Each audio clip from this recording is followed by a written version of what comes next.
first for the Spurs. Parker and Danny Green are your 1 and your 2.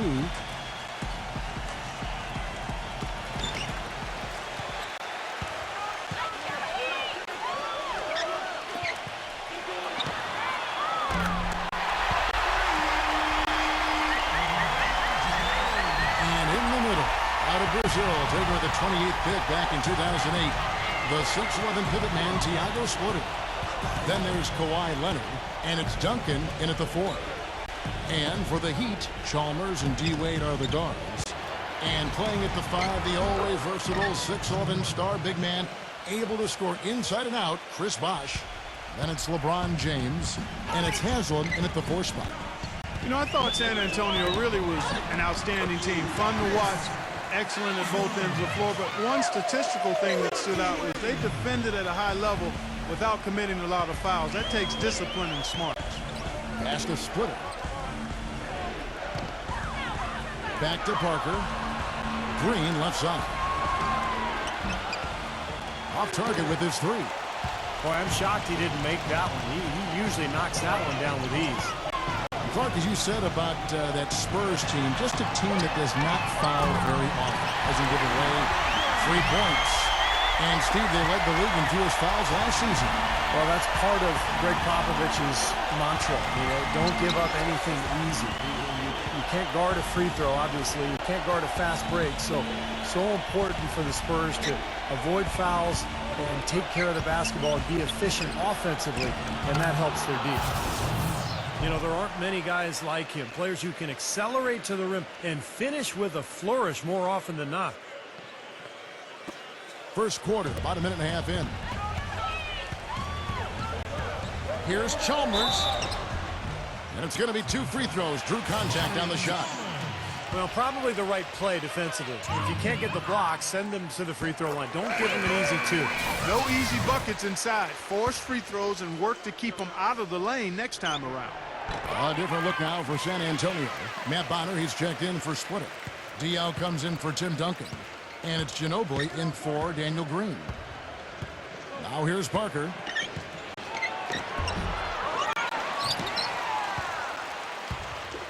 And even 3-on-3 break. Here's Chalmers. No luck. Some solid defense from Leonard.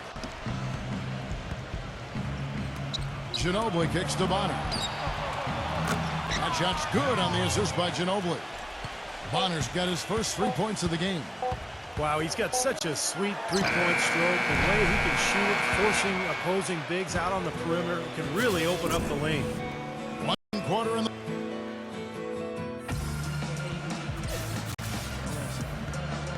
And the second quarter getting underway. No team gaining an edge so far. You know, part of being a championship team is having the talent first and foremost, but then managing the minutes of that talent. The Heat, I thought, did a nice job monitoring the minutes of the big 3 throughout the season and playoffs last year. Let's go to our sideline reporter, Doris Burdick. Doris, what do you have? Spurs coach Greg Popovich throughout his career has seemed to strike a good balance between getting along with his players but also being demanding. Pop said, quote, "I'd say the guy I've been toughest on, and he's come through it all, is Tony Parker. He's listened to me and believed in what I told him, even when he was angry with me. He trusted me, and I'll always appreciate that. And Kevin, it's a partnership that's yielded a lot of success over the years." They've become a terrific team. Thanks, Doris. Well, as you said, Clark, the big 3 in their prime, but really, you want them to just get their work in during the season, not exhaust themselves before they make it to the playoffs. I thought, Kevin, along those lines, I thought by the end of last season, Miami was exhausted. And once you try to win a 3rd title in a row, the emotional fatigue and exhaustion really becomes a factor. So this is going to be interesting to watch all year. Looking at who's out there now for the Spurs. Splitter is checked in for Matt Bonner. Duncan comes in for Boris Diaw. And it's Green in for Manu Ginobili. Here's Splitter. That drops, and it comes off an assist from Parker. Unselfish basketball on the interior. I love that, and you got to think the coaching staff does too. Dishes to Haslam from the arc. Green with the rebound. That's not his shot at all. Way too far beyond his range. Terrific assist. A nice finish. Solid play all around. Pretty passing. Timely recognition as to where the open man was. Just about a minute and a half has gone by here in the second. Wade passes to Cole. Good ball movement here by Miami. Allen's shot is off. I think in that situation, that was a nice try to create some space for himself with the fadeaway. Bellinelli dishes to Duncan. No good. That would have tied it. He'd have gotten only one of their first 4 shots in the second quarter to drop. Cole's shot is good. Cole's got his first points of the game. Superb assist there. He played the role of the maestro on that one. Poked away.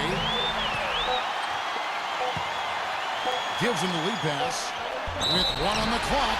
And they will get the basket here, folks, as they rule goaltender. He didn't get to that one quite in time, Kevin. Those can be tough to gauge sometimes. The clock runs out, and we're heading to halftime. Heat out front. And now, brought to you by Sprint. And we played 2 quarters out at American Airlines Arena, and a great game is in progress for our halftime show. The Heat taking care of business. They're racking up the assists, great passing in the early going.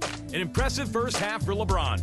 He's nearly single-handedly accounted for his team's offense, putting up more than half their... The Sprint Halftime Report, presented by Sprint.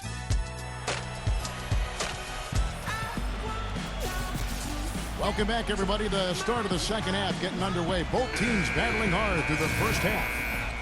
San Antonio needs to do a better job guarding against LeBron. 9 points and 1 rebound. He's been just as deadly from beyond the arc as he's been inside of it. Yeah, really showcasing that range today. Outside Leonard. He feeds it to Duncan. That's good. Duncan's got the first basket of the third quarter for the Spurs.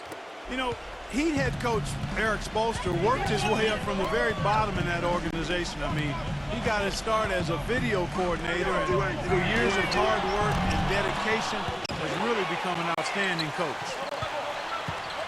LeBron kicks to Chalmers. From deep. The rebound by the Spurs. 1:21 left in the third quarter.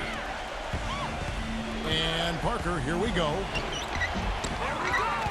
Rebound by Mario Chalmers.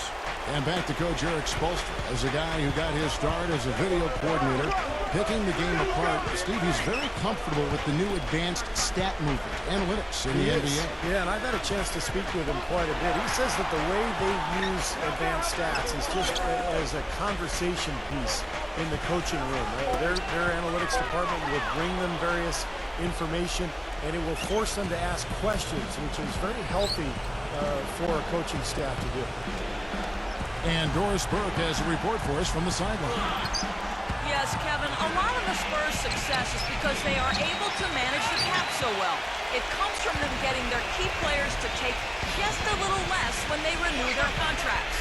Tony Parker explained, quote, "I think it's just the atmosphere here, the family atmosphere. For me personally, why I did it was because deep down in my heart, I know Pop will take care of me until the end of my career. Seems that it's worth a few extra dollars to have that kind of security, guys." Great leadership from the top on down. And Doris credit the players for really buying in. Bosch passes to LeBron. That's going to be over and back. Not watching for the line that time.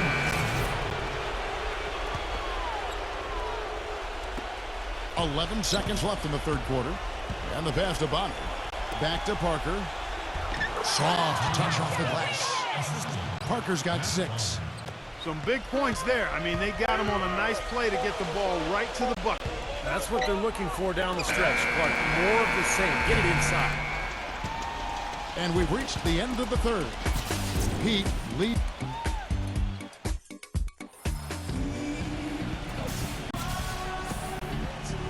And thanks for joining us again as the fourth quarter of play is set to get rolling. It's been a close battle to this point. And a chance to catch up on some numbers here. The scoring breakdown for Miami.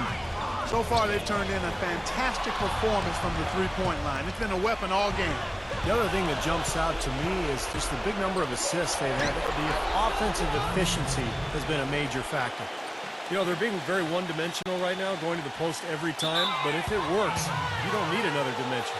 Well, they're taking this defense to task, quite honestly. Every one of their last 10 points have come in the paint.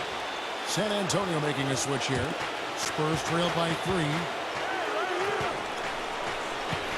And Bellinelli kicks to Duncan.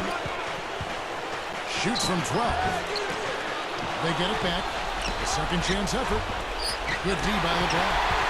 He just hasn't looked right to me. A bit out of sorts, if you will. Something's off with his mechanics, at least as I look at it.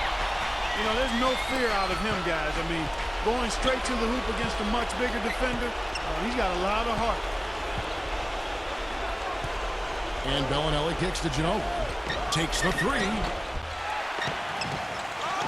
Second chance shot. Outside Leonard. Pass to Duncan.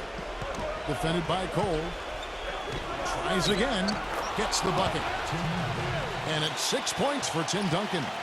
I don't know what's happening to their defense. I mean, they don't have any effort, any purpose.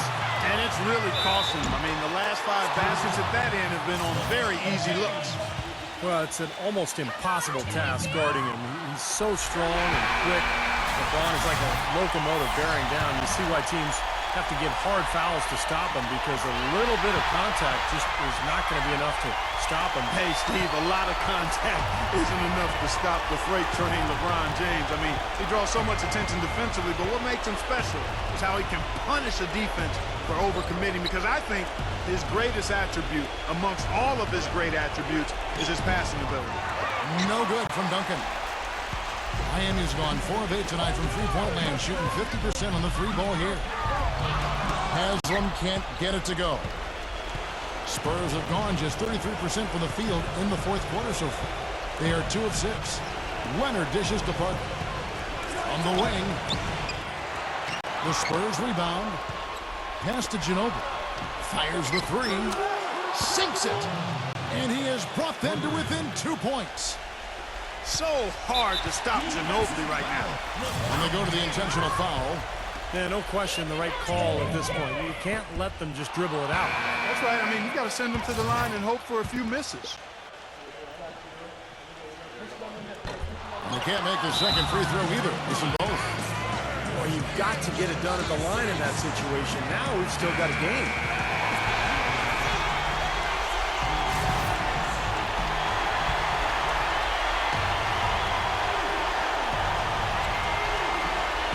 San Antonio's gone 1 of 2 from three-point range here in the 4th.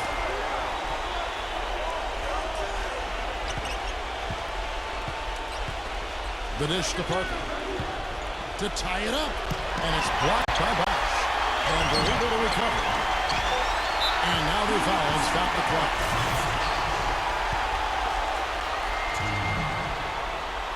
He drops the first one, and that makes it a 3-point lead. And he cannot convert on the second. That misses. San Antonio calls timeout. They're losing by 3.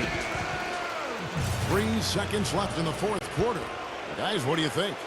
They need a 3 to tie, and they have enough time here to get a good look if they play their cards right. We'll see how they do. And so the big win by Miami in a tight game. Clark, it was anybody's game right to the very end. Yeah, it was. The coach is happy with the outcome, but maybe not